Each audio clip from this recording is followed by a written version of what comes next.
द्वारका नगरी का रहस्य, आखिर क्यों डूबी श्री कृष्ण की नगरी। दोस्त, द्वारका का नाम सुनते ही हमारे मन में भगवान श्री कृष्ण की झलक आती है। कहा जाता है कि द्वारका उनकी कर्मभूमि और राजधानी थी, लेकिन यह भी रहस्य है कि इतनी महान और समृद्ध नगरी समुद्र की लहरों में समा क्यों गई। आइए विस्तार से जानते हैं। द्वारका का ऐतिहासिक और पौराणिक महत्व। द्वारका को सप्तपुरियों में गिना गया है, जो मोक्षदायी मानी जाती है। श्री कृष्ण ने मथुरा छोड़ने के बाद समुद्र किनारे इस नगरी की स्थापना की थी। महाभारत और भागवत पुराण में वर्णन है कि यह शहर 9 लाख वर्ग फुट क्षेत्र में फैला था, जिसमें अद्भुत महल, 900 से ज्यादा भव्य मंदिर और सुनहरे द्वार थे। इसे स्वर्ण नगरी भी कहा गया।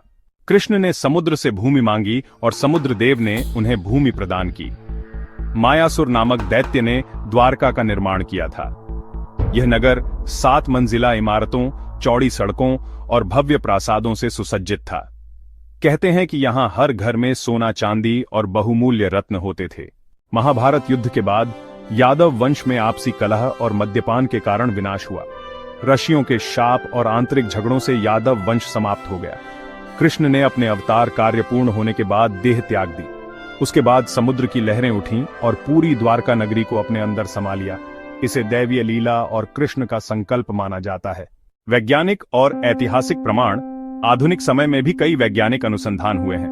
1967 भारतीय पुरातत्व सर्वेक्षण विभाग ASI ने द्वारका, गुजरात के तट पर समुद्र के नीचे प्राचीन संरचनाएं खोजी।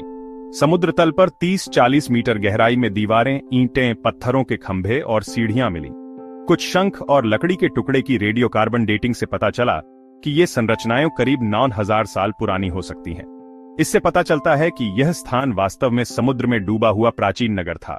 गुजरात के तट पर बार बार समुद्र का स्तर बढ़ना, सुनामी और समुद्री भूकंप जैसी प्राकृतिक आपदाएं, समुद्र का क्षरण, कोस्टल इरोजन, जिससे भूमि धीरे धीरे जल में समा गई। कुछ शोधकर्ता मानते हैं कि यह होलोसिन युग 8000-9000 वर्ष पूर्व के समुद्री बाढ़ का परिणाम था। भक्त मानते हैं कि द्वारका का डूबना श्री कृष्ण की इच्छा थी, क्योंकि उनका कार्य पूरा हो चुका था। वैज्ञानिक कहते हैं कि यह समुद्री आपदा का परिणाम था। आज भी समुद्र के नीचे द्वारका के अवशेष देखे जा सकते हैं और डाइविंग टूर भी कराए जाते हैं। गुजरात का द्वारका धाम 4 धामों में से एक है। यहाँ द्वारकाधीश मंदिर करोड़ों श्रद्धालुओं की आस्था का केंद्र है। समुद्र के नीचे मिली खोजों ने इसे भारत की सबसे बड़ी पुरातात्विक पहेली बना दिया है। द्वारका का डूबना केवल एक घटना नहीं, बल्कि पौराणिक आस्था और वैज्ञानिक रहस्य का संगम है। भक्तों के लिए यह भगवान की दिव्य लीला है, जबकि इतिहासकारों और वैज्ञानिकों के लिए यह प्राचीन सभ्यता के डूबने का सबूत है। लेकिन एक बात तय है, द्वारका आज भी आस्था, रहस्य और गौरव का प्रतीक है।